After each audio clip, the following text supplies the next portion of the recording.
Hello, everyone, and welcome back to another episode of Behind the Smile. Today's guest is Melo Calarco. Melo is a TEDx speaker and multi-award-winning author who loves sharing his passion for well-being, resilience, and mental health. His workshops and keynotes have been described as truly transformational, drawing from his unique life lessons while cycling over 30,000 kilometres across 5 continents, where Melo learned to manage stress, build mental endurance, and overcome many challenges, including near-death experiences. He now shares his profound experience with global companies and high performers to help them operate at their best without risking burnout. Now, Melo and I first met when we shared the TEDx stage together in 2024. I absolutely loved hearing his talk then, and I know that we're going to have a great conversation today. So without any further delay, Melo, welcome to Behind the Smile. How are you today? Good, and thank you for inviting me along. Really excited to be here and have a conversation with you. Absolutely. Like I said, we met through the process of doing TED, which obviously we had the talk, the day of the talk, but then there were also rehearsals where we crossed paths, and we have a few other little interwoven synchronicities whereby you do a lot of work with L'Oreal. That's where I spent a number of years in my corporate career. So I love that our paths have continued to intertwine and cross over, and very, very excited for the conversation today.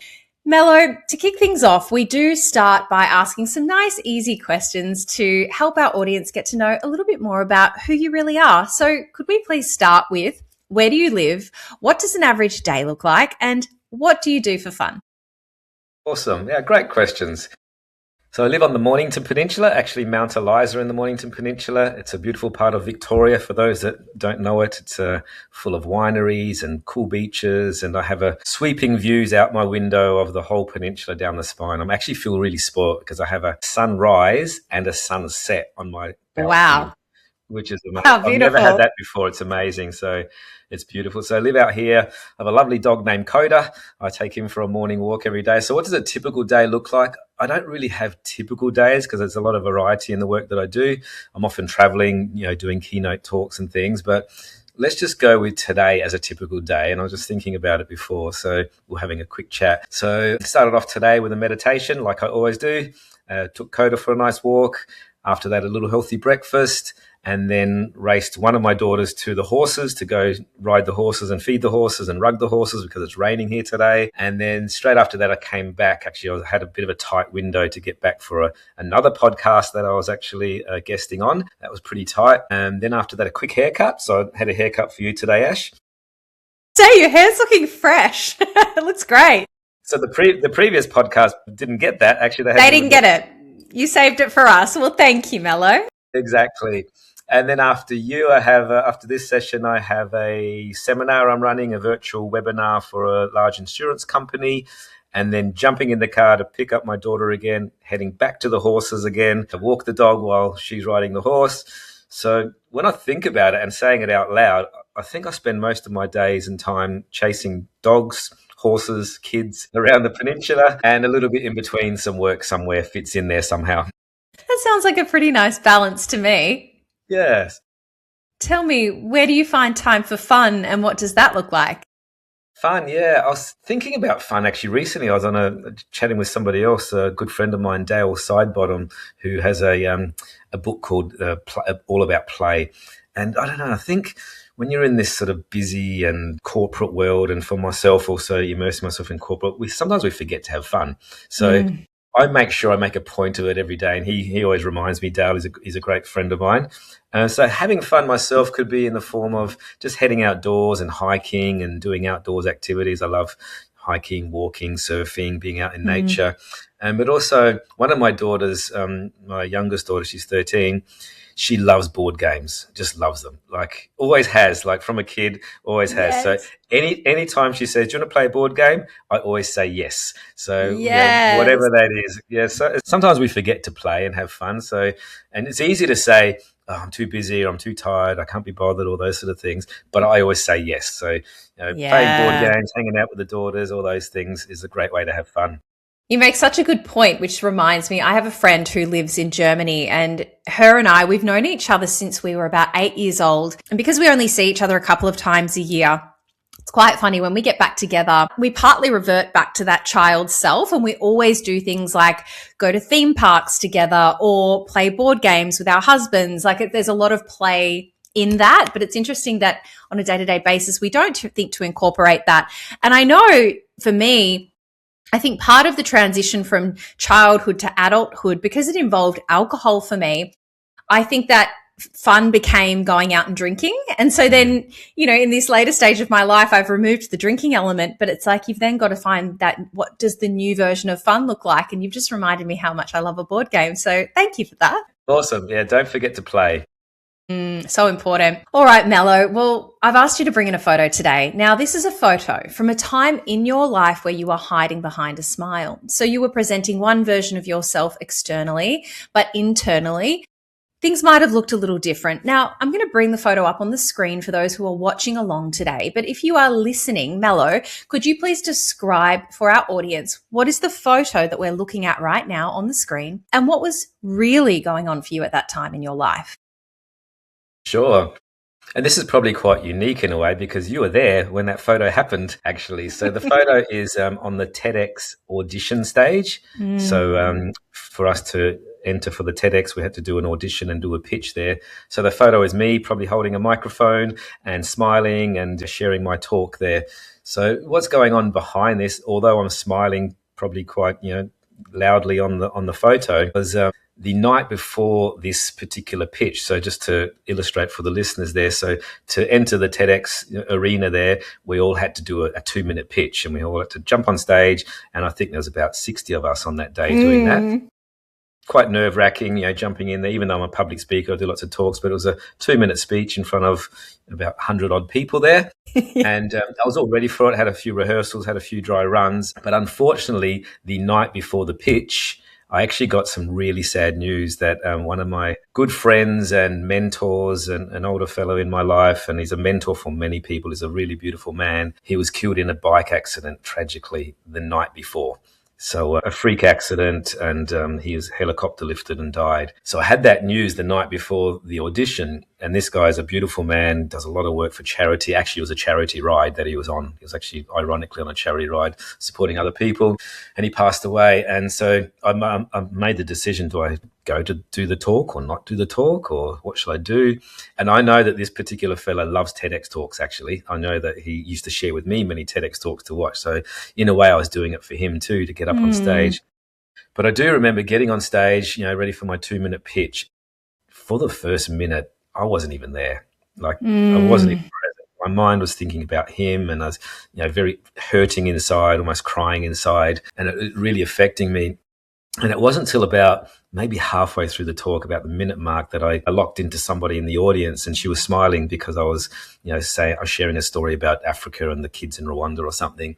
And that anchored me back into the room again and brought me back to the room. And then I continued the talk and did the 2-minute talk, and everybody applauded and all those sort of things. But yeah, I was crying inside, but smiling on the outside because it was such a sad day, but also a joyous day to be out there. And it makes me think that, there are so many times in my life and our life that we are hiding behind a smile, and we have to show up regardless.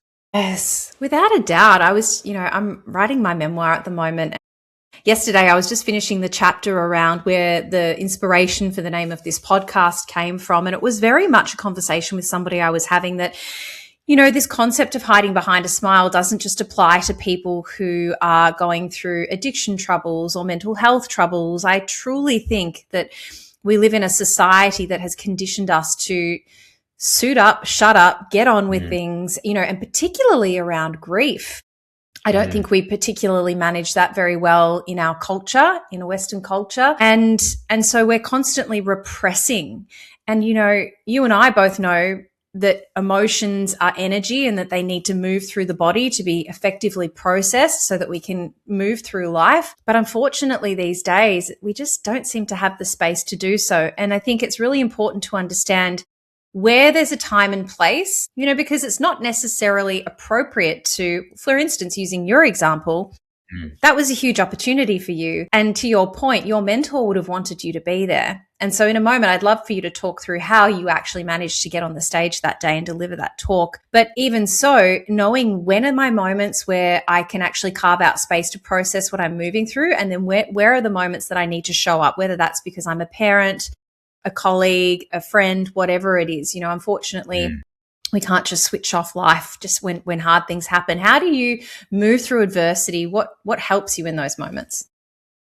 It's interesting that you mentioned the book there, because when I was writing my book, actually, Beating Burnout, Finding Balance, a few years ago, when I was approaching the last couple of chapters, I had 3 deaths quite close to me. It was kind of ironic. It was really scary in a way. I was like, one best friend here in Melbourne passed away. He was only in his late 40s, and it was very sudden and very tragic. And we became the surrogate parents for their children because they lost their father. So that was on my one of my last chapters. I lost my father, 95 years old. A few weeks after that, so it was about 2 or 3 weeks after that, and I had to fly to Adelaide, and I was pretty much by his bedside for 21 days while he was in hospital and going through that after a stroke. And then I lost another friend, and this is somebody overseas. So the thing was, I had a publishing deal with Wiley, and they gave me quite a short turnaround to actually publish this book. And I could have easily said, you know what, I'm putting the book on hold. If I was self-publishing, I may put the book on hold and just, I'll get on with it after. But yes, so I was in a position where I had like 2 or 3 weeks to get my final manuscript out, and those 3 things happened. And it was kind of like, in a way, again, I also did the book for my father because I know he would have been proud. And so what I do is I try to turn it around and think about the purpose behind it and the mission behind it. And I know that people are going to benefit from this book. The book helps people with mental health issues. So sometimes, no matter what, you have to find that strength inside of you. And I often say, you don't know how strong you are until being strong is your only choice. And I had to be strong. I had to push through, and I had to get it done. I met the manuscript. And then you mentioned there about grieving. Sometimes everybody grieves differently. So whenever I could find the space between that or after that, I'd make sure I'd spend some time to grieve and let the emotion go through me. Go for long walks and meditations and reflections. So as long as you do that process and don't try to push it away and just write my book and forget about it all. So I might spend a whole day writing my book or writing a chapter, and then I go for a really long walk to process my mind and my thoughts. So I think it's about finding that balance. Absolutely. I think balance is key in that process for sure. So Melo, in your TEDx talk, you share this story. And for those who haven't gone and watched it, I'll link it in the show notes today. But in your talk, you talk about how you made the decision to cycle around the globe, 5 continents, 30,000 kilometers. I need to understand, were you cycling away from something or towards something? Because, something had to be going on there to inspire that crazy idea. Good question. Yeah, good question in the way away and towards, I know. So away from, yes, away from the life that I was living. I was living at the time there, I was just sort of working in jobs that weren't that fulfilling, not very meaningful, somewhat enjoying them, but pretending to enjoy them. But I knew that there was more to life. I knew I was immersing myself in the spiritual practices, meditation, practicing Kung Fu, Tai Chi, Qigong. So away from just the norm. I was living in South Australia at the time in Adelaide, and typically, without bagging Adelaide, but typically some of my friends in Adelaide weren't doing much. They're happy to sort of keep you in this sort of safe place and just sort of do that. I knew I wanted more in life. I knew I wanted to do something more, to go experience the world. So I was at a time where it wasn't, my best part of life. So I thought that was the away from part. But I wanted to go towards something new. I knew there was more to life. I wanted to really enrich myself spiritually, emotionally, get to know myself better. So pretty much most of the journey that I did, I was staying in monasteries and temples and churches and immersing myself in the spiritual practices, but also staying in Indigenous tribes and peoples and staying with Indigenous peoples of the world just to learn more about myself and to push the limits. And I knew my journey that I wanted to do was not from the back of a bus taking photos. I knew that I wanted to get into the villages, get in deep, get to know people, get to know other people and other cultures, but also get to know myself better. So it's a combination of away from and towards, actually. So how old were you when you first embarked on this trip? Yeah, late 30s. So we planted the seed. There was actually five of us that planned to do this trip. We're all excited about doing to circumnavigate. The plan was to circumnavigate the world and predominantly do it off road if we could, because we had mountain bikes. We wanted to do it on mountain bikes. No motors back then. It was just a pure pedal power mountain bike. So five or Wow. six of us planned this trip. We were very excited about it, all for different reasons. But when push come to shove, as we started getting out all the maps, again, back then there was just, paper maps, and we were going through all the paper maps. We had Africa and India and Asia and all these exciting things in America. And one by one, unfortunately, every single one of my friends bailed on me. They just said, no, can't do it. It's too dangerous. I'm too scared.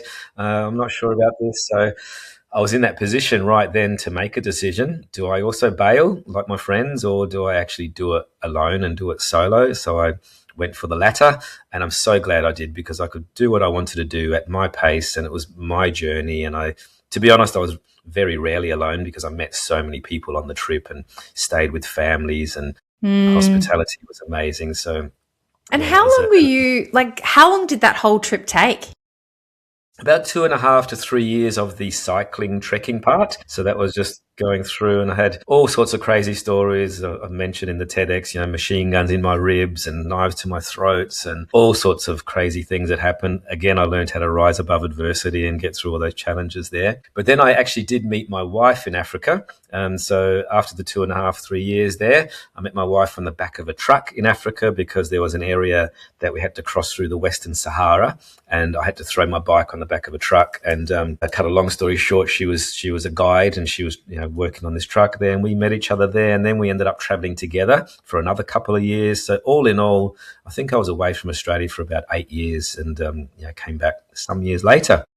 Wow. Like, I mean, I can already see your life is going to be made into a movie one day, Mello. Like, that is just so crazy. I want to talk about one of those amazing stories from Sure. while your travels. But before that, I want to circle back. You've already mentioned a couple of times that, you start your day with meditation.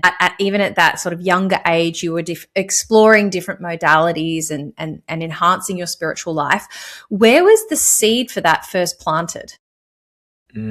Reflecting back, probably in my late 20s, that was like really like, I mean, I had a party life. I had a great, colourful, life back in my younger days. I partied hard. I did all the wrong things and all the right things and all those things along the way. So I lived with quite high intensity life.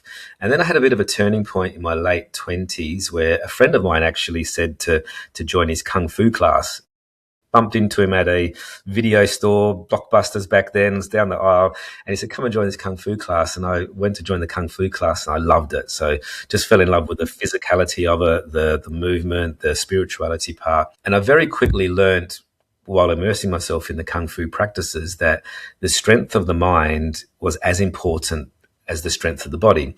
So I very quickly learned that I need to train both of these, and especially if I'm, competing and doing these sort of things there. So that led me on a journey to start doing some self-exploration internally and starting to work on these internal arts. And I trained myself every single day. I trained my mind as much as I trained my body. And in fact, I trained my mind more every single day to actually, to be present, to work on all these aspects there. So I started in my late 20s, and then I continued. I think usually there's a turning point around that age. For males, I believe it is around 28 that the last of the collarbones grow, and it says like, this is me, this is who I am. I think for females it's around 26. So usually around that age there's a bit of a life-changing turning point, and that was the one for me. And when I dived into that, I dove deep. Like I really, like, I couldn't get enough of it. Like I was eating, breathing, living, meditation, mindfulness, kung fu, and then on my travels, obviously, I immersed myself even deeper into that. So, yeah, still to this day, I've meditated since that day. Actually, since back then, when I started in my late 20s, I have not missed one single day of meditation for What? 30 plus years, like at least 32 years. Mello, that's incredible. I see the importance. I see why it's important. Well, I love how you described, I often say to clients, it's like when we go to the gym and you lift a dumbbell to work out your bicep, meditating is working out your mind muscle. Something that you talk about in your TED talk is this cultivation of the pause and really that space between a reaction and a response. And it's meditation that's enhanced that for you over time. Can you describe for people who are listening along who perhaps don't quite understand that concept, what we mean by that? Can you dive into that a little bit more? Sure. Yeah, sure. Definitely. So, the TED Talk does talk about the space between stimulus and response. So that, something happens to us, there's something that fires us up, there's some reaction or maybe even a choice you need to make in the moment, and then we have a reaction to it. And when we're sort of less resilient and, just going through the motions, very often there's no pause between those two. Something happens, there's something that fires you up or angers you, and you have an instant reaction. What I believe, and this is my personal belief here, that the more we practice meditation, the more we can create that space between stimulus and response, and the bigger that space becomes. So I shared with you, and you probably remember, that one of the other turning points going back to how I started and really believe in meditation was when I was training for this bike ride, when I was setting out to train for it, I put myself in all sorts of situations to test out my equipment, to test out my bike, to test out my brand new tent that I had and all those sort of things. And one particular situation that I was in, I'll give you the short version today, is I was actually riding my bike in a storm in South Australia, out in the outback of South Australia, and it turned out to be one of the worst storms that ever hit South Australia. It was actually a cyclone. By myself, out in the middle of nowhere, pelting rain, cyclonic winds, and actually while I was riding, there was big gum trees being uprooted right in front of me, and I knew this is dangerous. I'm in the wrong place, wrong time. A tree hit me from the side. A big tree got uprooted, hit me, knocked me off my bike, damaged my cook set, damaged my tent, damaged everything that was in my pannier, and also hurt my leg. So I was in a situation where there's a stimulus. Obviously, there's things going on around me. There's trees being felled around me. There was limbs flying everywhere.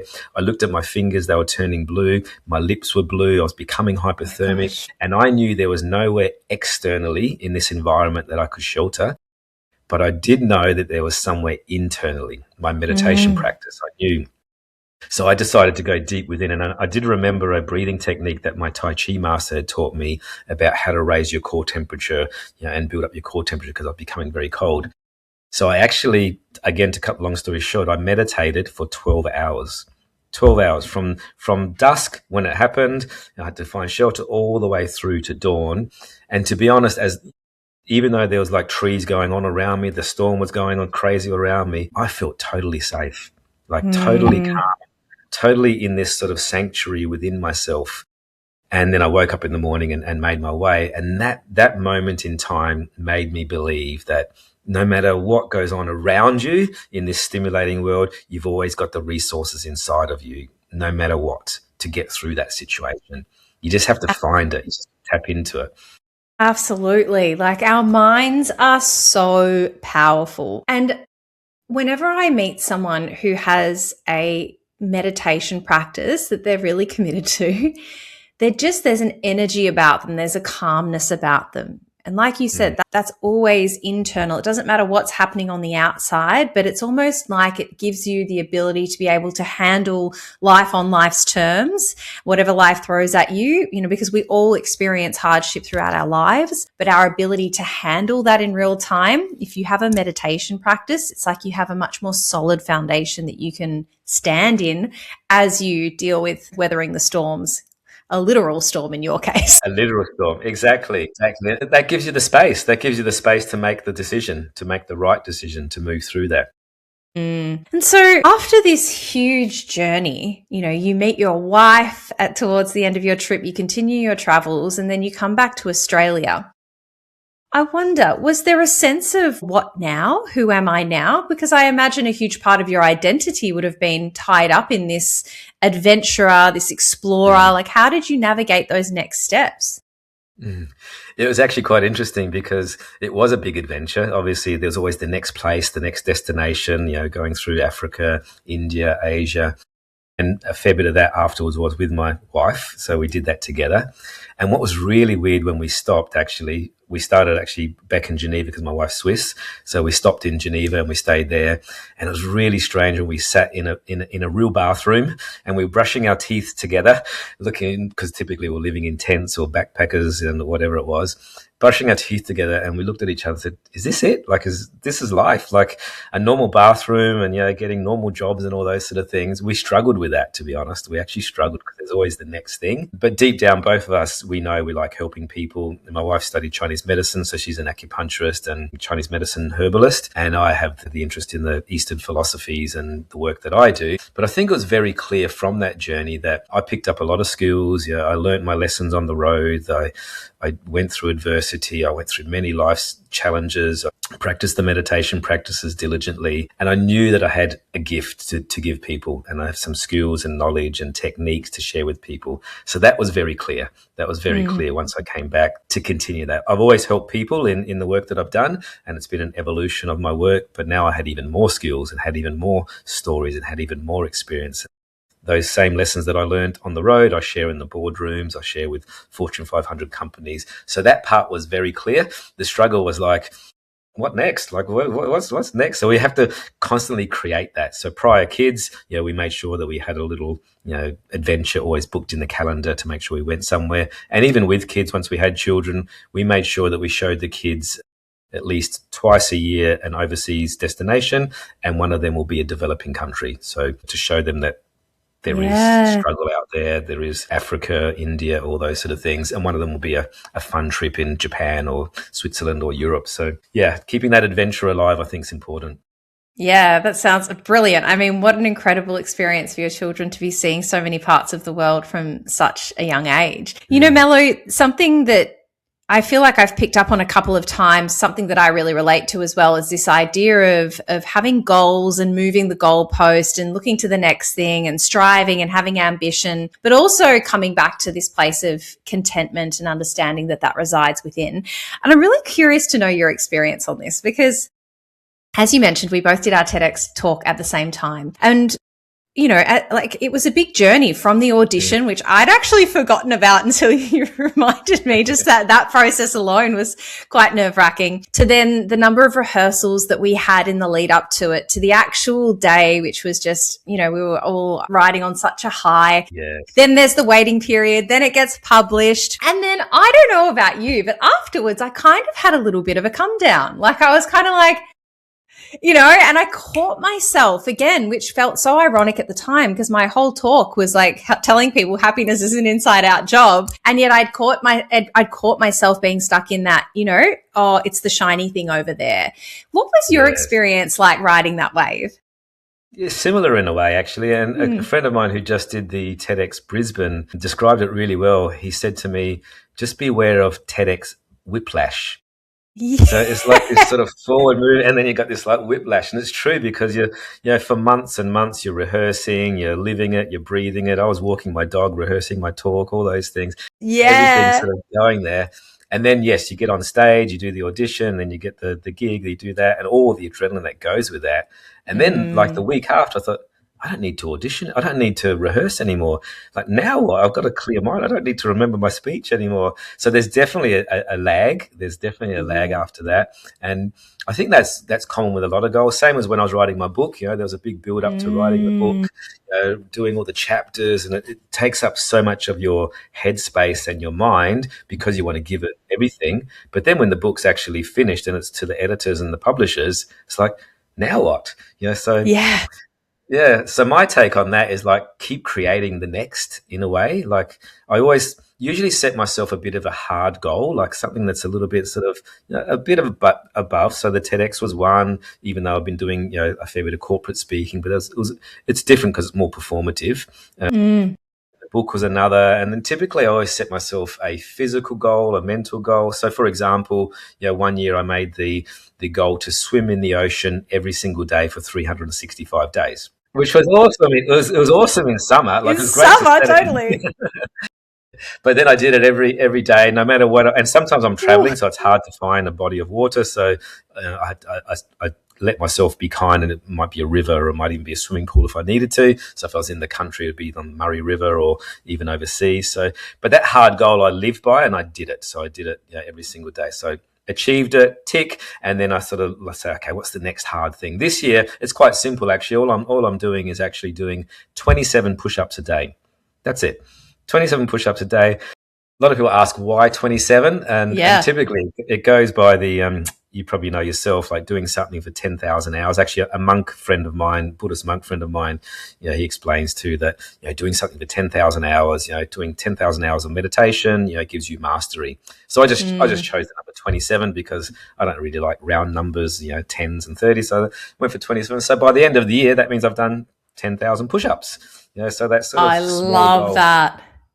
That's really little cool. Things like that. But I think within that, within the hard goal, we also have to be kind to ourselves and have some flexibility and adaptability and all those sort of things. So I'm a big one on setting goals, but I'm also big on being flexible and fluid, because you never know, that goal might even get loftier and bigger, and actually like follow that part. Like, don't restrict yourself to just doing that. So keep that fluidity. So have the hardness, but also fluidity. A lot of people fall down from their goals because when they fall down, they actually give up.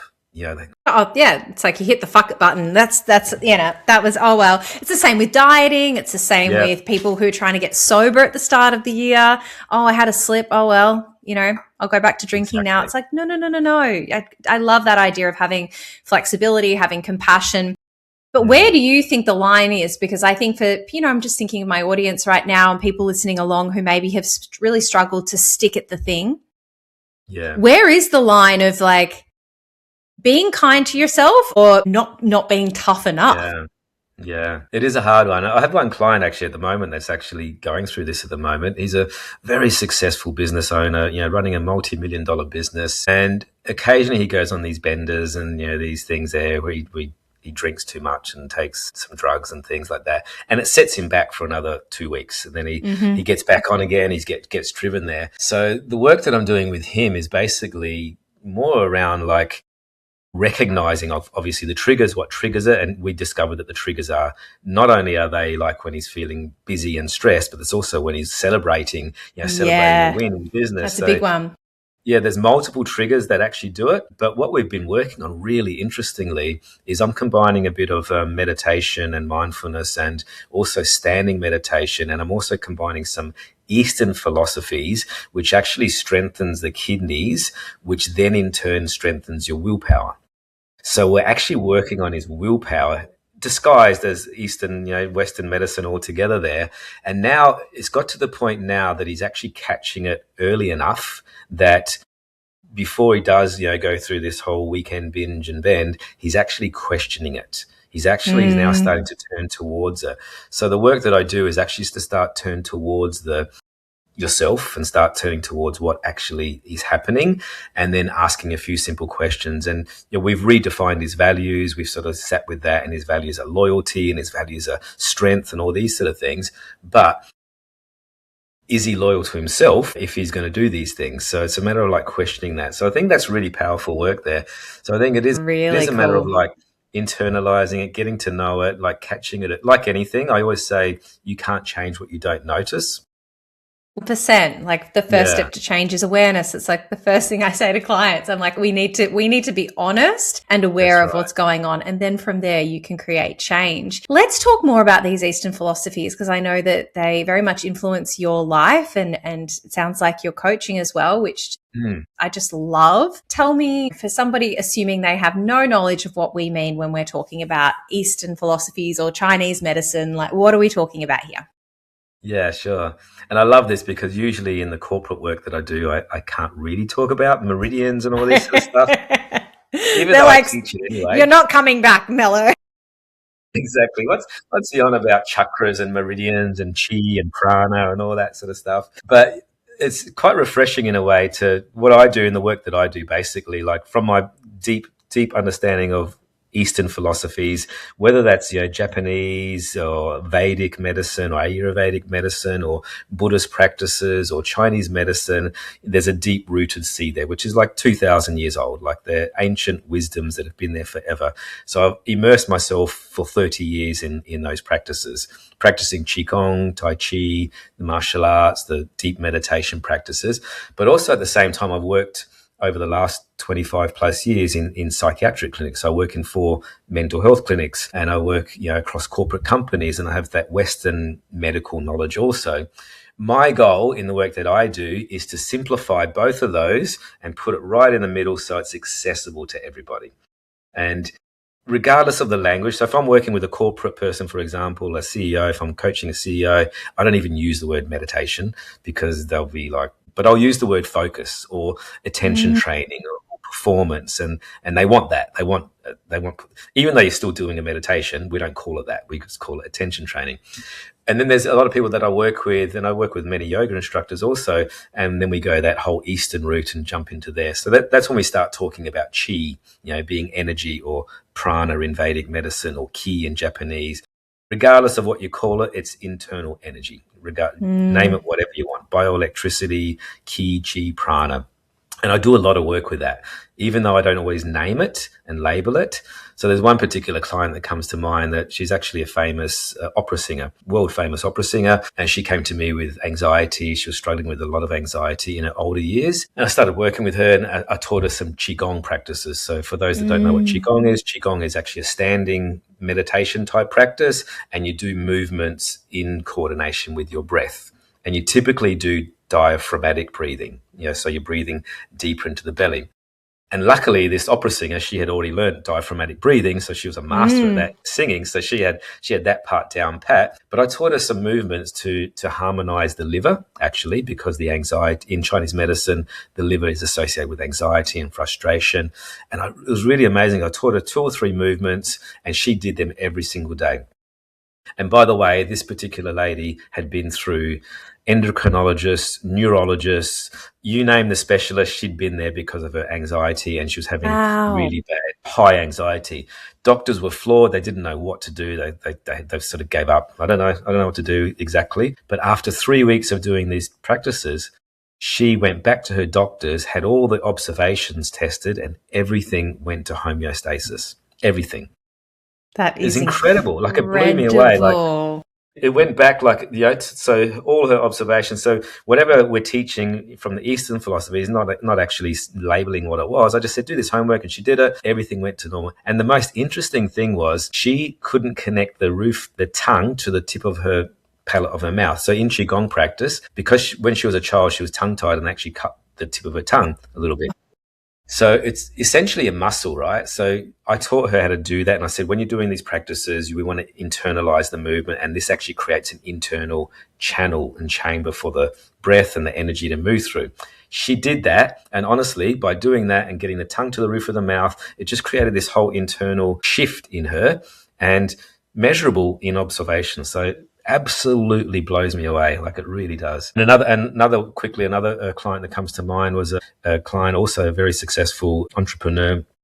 He got throat cancer, very aggressive throat cancer. And he asked me, Melo, can you help me? For sure. And I was basically by his side for his whole 49 days of treatment while he was getting chemotherapy, radiotherapy. It was a very aggressive throat cancer. The doctors gave him this doomsday message, and they said, man, you're going to struggle. Your hair's going to fall out. You're going to have, fluids to eat for the next, 6 months or whatever. And I said to him, no way, let's do this. Let's meet this head on. Let's go for it. So I taught him meditation. I taught him some Qigong practices. I met him on the day with whatever was happening. Some days we just chatted. Some days we did meditation. Some days we did movement. Some days we did some different breathing techniques. The oncologist rang him up after 49 weeks and said, I don't know what you've done, but I've never seen in my 45 years of oncology anybody come out like this. Anybody. So without acknowledging, it was amazing. It was like, wow, 45 years of oncology, never seen anybody come out healthy, strong, physically, mentally, emotionally. And it's because we worked through these, Chinese philosophies and meridians and energy, and shifted that, and didn't get caught up in the doomsday message and feeding that. the mind and stayed positive all the way through. So quite amazing. It is. It reminds me, I've just been reading the Joe Dispenza's placebo book, and and he has like example after example after example where, the placebo effect at play, where you believe something to be true and then you have the physiological response to that. And I just love how what you've really described there is this, like you said, you combine East and West, or, it's like we're going to take the treatment that the doctor's recommending, but this at the same time, we're going to be using these mindfulness practices, these Eastern philosophies, to make sure that it's not this doom and gloom outcome at the end of it, or even throughout the process. How amazing. Oh my goodness. Wow. So cool, Melo.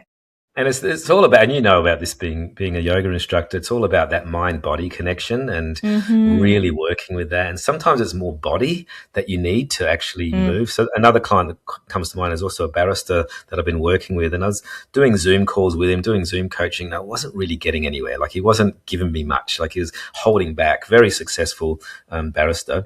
Anyway, I said to him, I'm in the area, I'm in the city, I'll come and see you actually at the office there. He said, yeah, sure, let's catch up.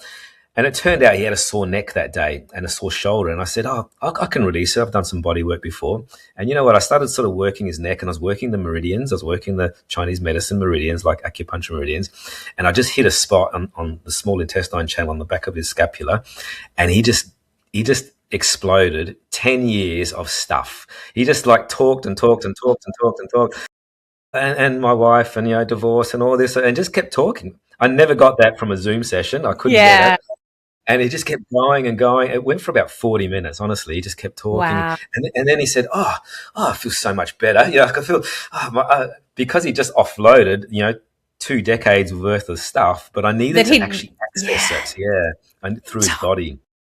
It's so true, isn't it? Because we literally, that figure of speech, carrying the weight of the world on your shoulders, like that comes from somewhere. That literally comes from when we hold on to all of this stuff. It gets stored in our shoulders. If you have really tight shoulders, really tight neck, there's stuff that you need to release. Or if you always getting a sore throat, it's because your throat chakra needs addressing. It needs opening and releasing. And I so agree with you that the power of in-person work, I think we're so lucky these days that, that this online space has opened up and made this kind of support and work more accessible for people. But at the same time, there's just nothing like having hand to hand, body to body, even just having your energy in the same space. It's so potent, isn't it? Absolutely. In the past, I've practiced shiatsu and a lot of the oriental therapies and body work, and I still incorporate that in my work. So when I'm listening to somebody, even especially for the first induction when they first meet me, I'm listening with 2 hats. I'm listening with my Chinese medicine hat, my Eastern philosophies, and I'm also listening to both. And it fascinates me to no end the incredible power of tuning into your own body and connecting with it, releasing trauma and all those things. It continues to blow me away every single day. Honestly, I love it. I think, something that I'm taking away from this conversation today, and for those who are listening along, is that it doesn't matter where you are in your journey, there's support out there for you to work on whatever it is that feels stuck for you in your life, whether you're having relationship troubles, whether you feel uninspired in the workplace, whether you like you were saying at the beginning, that you've got this inner voice, this something telling you that there's a world out there that you need to explore. Lean into these practices, lean into these support structures, because we all, the world truly is a place to be explored. We get one life. It's up to us how we want to live it. And I think, there's just what I see so much at the moment is people are just so stuck in the busy. They're so stuck in the day to day. Get the kids to school, get to work, manage a team, come home, exercise, food on the table, and it's just like nobody's pausing to take a breath to actually go, what do I want from life? Like how do I want to show up? How do I want to feel? And how am I supporting myself through all of that? Totally. And as you know, we're living in a world of overstimulated. There's just so much going on, bombarded by external stimuli constantly. And especially now at the moment, there's a lot of uncertainty in the world and there's wars going on. So it's easily to get fed into that. It's easy to get with all the sensationalism through the news, but just stopping and pausing and introspecting. The name of my TEDx is actually that, 3 mindful breaths. Even just 3 breaths is enough to reconnect to yourself, to reconnect to the moment. And if you're in a situation where you're making a decision, or you need to make a decision, or you're feeling stimulated, the best thing to do is just to stop, just pause, and ask yourself the honest question: is this the right thing to do or not the right thing to do? And you know it deep down, and hopefully your actions eventually will turn to the better. But it is about pausing, stopping. Even how we started the session today, it's quite a busy day for me, running from getting a haircut to sessions.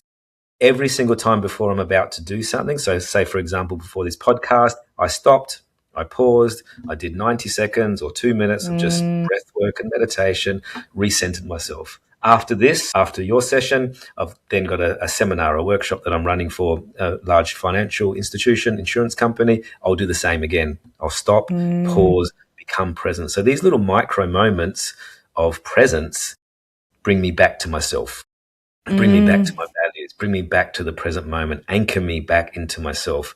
And I think that's the important thing when you're in a world that's moving way too fast and you don't know what to do anymore, you're overstimulated, overwhelmed. Stop, pause, and just reconnect momentarily. I love that. That leads me to my second last question, Melo. If you were to recommend just one tool or one practice that people could take away from today's conversation and start implementing into their life for maximum benefit, what would that be? Exactly that. I'd say, first of all, give yourself permission to stop. Like, give yourself permission to pause. When I'm working, I do a lot of my works with high performers, from CEOs, executives, to also mental health clinics, like I said, that I work at, athletes. And the hardest thing for me to get them to do is to get them to stop and slow down and pause. Like, they just think that busyness and moving fast is productive. So the first thing is to give yourself permission to stop. And that powerful pause, I teach this a lot in the work that I do, a 90-second breath break. Literally 90 seconds to stop and pause and do some breathing, just some internal breathing, deep belly breathing is enough for you to reset to downregulate the amygdala, reset the prefrontal cortex, which is all about coming back to the present moment. So what I could invite all your listeners to do is just to stop and pause throughout your day, maybe 4 or 5 times, and just do a 90-second breath break. A lot of people say to me, I don't have time for a 20-minute meditation. I don't have time for a 10-minute. I don't have time. I'm too busy. But you have time for 90 seconds. You can stop for 90. You can scroll on your telephone for 7 minutes. I was going to say, even if it's like when you're doing a wee. Yeah, exactly. Surely you're stopping at some point. Totally, and reconnect with that. And you can do that. And that's also, as you know, it's called the non-formal practice. So really reconnecting with the things that you're doing and being more present in the things that you're doing. So 2 things to take away. One is to stop and pause and be more present with your breath, to down-regulate that amygdala. That teaches you to sort of have some switch-off mechanisms instead of only switching on. And the other thing is to be more mindful of the thing that you are doing.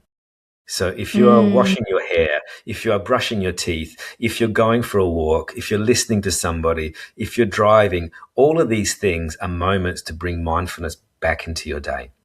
And a lot of people say to me, oh, so what, Melo? What's the big deal if I'm behind the computer while I'm eating my lunch? Or what's the big deal if I'm eating and I'm scrolling on my phone? Well, for me, the way you do something is the way you do everything. So if you're doing it in this distracted state, your brain is training itself to be distracted. Your brain is training itself to divide its attention. But the best thing you can do for yourself is to train yourself to be fully present. Internally, externally. So it's a big gift. I learned that when I was cycling around the world, even though I was doing my formal practice of mindfulness already, my meditation practices, when I was staying in one particular monastery in Vietnam. It was a monastery. It wasn't a silent retreat, so you could talk if you wanted to talk, but you could only talk about the thing that you were doing at the time. So if you were eating your meal, you couldn't talk about the weather or work or anything. You could only talk about the meal. So if you were chopping the vegetables for the lunch, you could, oh, wow, look at my carrot today. It looks amazing. Or if you were having your meal, you could only talk about the flavors and the aromas and the scents and all those. Even when you're washing the dishes, you could only talk about the temperature of, if you wanted to talk, only What about a great idea. What a great practice. It was amazing. Like, it really made me realize that even though I was practicing meditation, I wasn't taking it off the mat, so to speak, so much. And it made me realize that everything you do in life is a practice. Everything. washing the dishes, listening to somebody, talking, and it's training your attention muscle to be more present. And when you're more present, you make better decisions. When you're more present, you think clearly, you have clarity, you have focus. Research says that 47% of the time, our mind is going elsewhere. It's flicking elsewhere. And that's where mental health comes in. It might catastrophize about the future. It might go into the past. But the more present you are training yourself to be there and to be present with what is happening, not all the what ifs. So 2 gifts to walk away with: the formal practice, 90 seconds, and be more present. Thank you, Melo. What a treat for our audience. I know that everyone's going to have taken so much value from today. I have one final question that we end the show with. What are your 3 non-negotiables that allow you to live your life today happy, authentic, and free? Well, we've already mentioned meditation, so that's non-negotiable. And then, you know what? There's days that I think, I don't think I need meditation today. I feel pretty good. I feel okay. But you know what? I do it anyway because maybe this afternoon's going to be tough, or maybe tomorrow something's going to happen. So meditation is non-negotiable. Whatever that looks like for you, it doesn't have to be 20 minutes. It can just be a stop and a pause. So that's non-negotiable. I do that every morning after I walk my dog Coda, and then I do it in the evening, another practice. Number 2, non-negotiable. I'm blessed where I live. So luckily I've got nature all around me. I always spend some time in nature. Like, it just could be going for a beach walk, going for a forest walk, getting out, just sitting under a tree. So nature is important for me, for healing and for giving me space. So that's non-negotiable. Luckily, it's on my doorstep, so I can do it quite easily. And number 3 is probably, I'll say, to check in with myself. So a lot of people talk about gratitude practices, and I do a version of gratitude practices. I do in the morning. I do a reverse gratitude practice. So I actually wire myself to look forward to the day instead of saying I've got a seminar, I've got 2 podcasts, and I got all the. Instead of saying that, I'm looking forward to this session with Ash today. I'm looking forward to this, lunch with a friend and with a client. But what I do every day is a little, on my evening meditation practice, is a little micro reflection practice. And what I do is I ask myself this: am I living by my true values? And, first of all, you need to know what your values are. Mine are pretty simply connection, contribution, and creativity. That's my 3 main ones. So I ask myself every day, have I connected with somebody? I've ticked that today because I've connected with you. Tick. Yes. So great. I asked myself, I connected? Yes, I've made a connection. Have I contributed? Have I done something for, my family or the people around me? Have I made a difference to somebody? Hopefully, yes. I'm running a seminar after this, so hopefully I'm contributing to something. So I asked myself, did I make a difference to somebody? Hopefully, yes, I'm contributing to the world. And creativity is a big one. I've been playing with this one lately because I love creating, I love drawing, I love music and a whole range of things. And one question I'm asking myself every day, and I think this goes with a lot of people in this modern world, is, am I spending my time consuming or creating?